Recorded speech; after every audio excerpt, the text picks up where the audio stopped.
इस आंदोलन की जरूरत क्यों पड़ी? क्योंकि लोकतंत्र में अगर आप अपने ऊपर होने वाले अन्याय के विरोध में आवाज नहीं उठाते तो ये मान लीजिए कि ये आपके ऊपर मुस्तैद कर दिया जाता है, आपके ऊपर थोप दिया जाता है कि आप इस बात को स्वीकार करते हैं। प्यारे साथियों, आप याद करके देखिए, इस देश में हमें कुछ भी मांगने से नहीं मिला। हर चीज के लिए हमारे अपने बीच के लोगों ने, जिनको आज हम महापुरुष के रूप में मानते हैं, उन्होंने संघर्ष किया है, अपना जीवन बलिदान किया है, अपने बच्चों का बलिदान दिया है, उन्होंने अपना सुख चैन त्यागा है। उसके कारण आज इस देश में कमजोर वर्गों के लोगों को हक और अधिकार मिलने का काम हुआ। प्यारे साथियों, मैं आज उदाहरण देके बताऊंगा। जो भी डिबेट करना चाहता है, मैं चैलेंज करके कहता हूं, जिस भी पार्टी के राष्ट्रीय अध्यक्ष में हिम्मत हो, वो आजाद समाज पार्टी के राष्ट्रीय अध्यक्ष से डिबेट करे, डिबेट करे।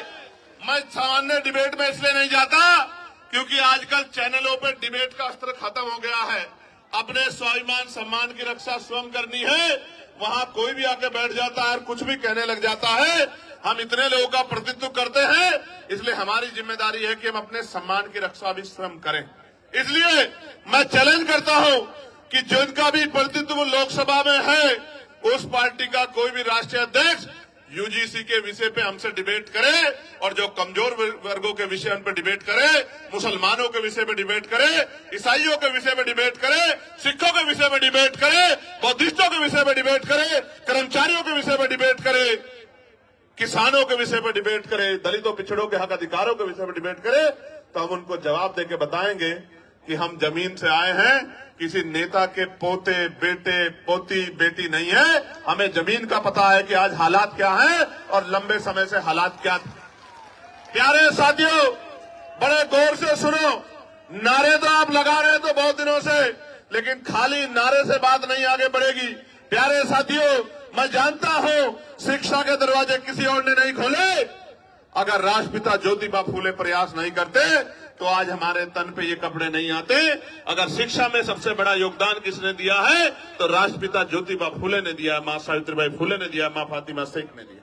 प्यारे साथियों, इस देश में जिस आरक्षण को रोज बुरा भला कहा जाता है, हालांकि किसी की हैसियत नहीं है बुरा भला कहने की, क्योंकि जब आप ये कहते हैं, जब आप एक उंगली किसी की तरफ उठाते तो 4 उंगली आपकी तरफ भी जाती है, 3 उंगली एक अंगूठे का रुख भी आपकी तरफ होता है, जो आपको ये बताता है कि एक बार अपने गिरबान में भी झांकिए।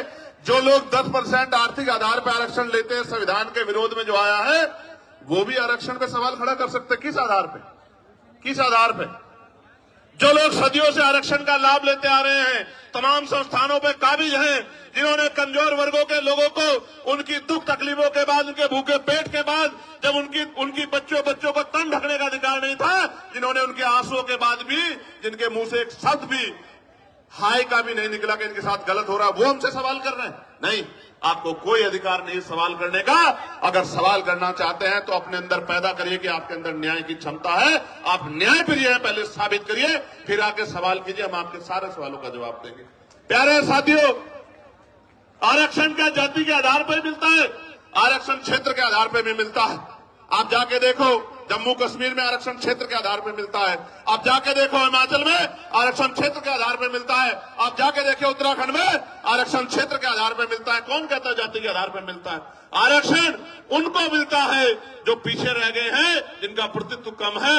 और इस देश का मैं गारंटी से कहता हूं, कास्ट सेंसस करा के आप लोग डेटा उठा के लाइए, आइए डिबेट कीजिए और बताइए आपकी संख्या कम है। मैं गारंटी देता हूं, मैं चंद्रशेखर आजाद जो लोकसभा का सदस्य है और आजाद समाज पार्टी भीमान में कार्यकर्ता में वचन दे कहता हूं, अगर किसी विभाग में आपका आरक्षण कम हुआ, चाहे वो विधानसभा हो या लोकसभा हो या कोई भी विभाग हो, अगर आपका आरक्षण, आपका प्रतिनिधित्व कम हुआ, मैं वचन देकर कहता हूं कि दलित पिछड़ों की लड़ाई को पीछे छोड़ के पहले आपकी लड़ाई लड़ने का काम करेंगे। इस बात का मैं आपको विश्वास दिलाता हूं। मैं संविधान को मानने वाला व्यक्ति हूं, न्यायप्रिय व्यक्ति हूं, इसलिए आपसे कह रहा हूं, तो मगर सच का सामना तो करना ही पड़ेगा।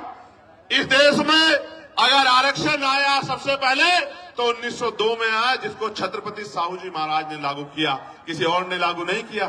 कुर्मी वंश के छत्रपति साहू जी महाराज ने लागू किया, उससे पहले तमाम न्यायप्रिय लोगों पे था अवसर, उन्होंने लागू नहीं। इस देश में अगर वोटिंग राइट मिला, इस देश के बहुसंख्यक लोगों को, बालिग लोगों को वयस्क मताधिकार मिला, सार्वभौमिक मताधिकार मिला, इसका श्रेय अगर किसी को जाता है तो वो बाबा साहब अम्बेडकर को जाता है। आपको इतिहास पढ़ना चाहिए। 1919 से पहले इस देश में बहुत कम % लोग वोट करते थे। मॉन्टेगो चैनफोर्ड सुधार समिति बनी और सुधार समिति ने नए पैमाने तय किए कि वोट देने का अधिकार उनको मिले जो जमींदार हैं, जो भूमि जिनके पास बड़ी संख्या में है, जो लगान देते हैं, जो टैक्स देते हैं, जो बहुत पढ़े लिखे हैं, जो पूंजीपति हैं, जिन पर व्यापार है। आप इतिहास उठा के देखो, जिन्होंने ने आंख ही या जिनको अपने अधिकारों का पता ही संविधान के आने के बाद लगा है, उनकी संख्या कितनी रही होगी, आप इस बात को महसूस करके देखें। तो इसलिए मैं कह रहा हूं कि कुछ भी मांगने से नहीं मिला है। भारत ऐसा देश है जहां बाबा साहब अम्बेडकर ने जिस तरह आज हम इकट्ठा हुए बहिष्कृत हितकारिणी महासभा के बैनर तले ज्ञापन दिया, उस ज्ञापन के बाद साइमन कमीशन भारत आया और साइमन कमीशन जब भारत आया, उनकी रिपोर्टों के आधार पर गोलमेज कॉन्फ्रेंस हुई और तीनों गोलमेज कॉन्फ्रेंस के बाद बाबा साहब अम्बेडकर ने यह सुनिश्चित करवाया कि कमजोर वर्गों के लोगों को भी वोट का अधिकार मिलना चाहिए। तब इस देश में, और आपको जान के खुशी होगी कि न्यायप्रिय चरित्र किसे कहते हैं, कि भारत पहला ऐसा देश है कि संविधान के लागू होने के साथ देश की महिलाओं को और गरीब और अमीर तमाम तबकों के लोगों को वोटिंग राइट मिलने का काम हुआ। ये काम अमेरिका नहीं कर पाया, ये काम जर्मनी नहीं कर पाया, ये काम यूरोपियन कंट्री नहीं कर पाई, ये काम इंग्लैंड नहीं कर पाया। ये काम अगर किसने किया कि महिलाओं को बराबर का अधिकार मिले, तो ये भारतीय संविधान में बाबा साहब अम्बेडकर ने किया।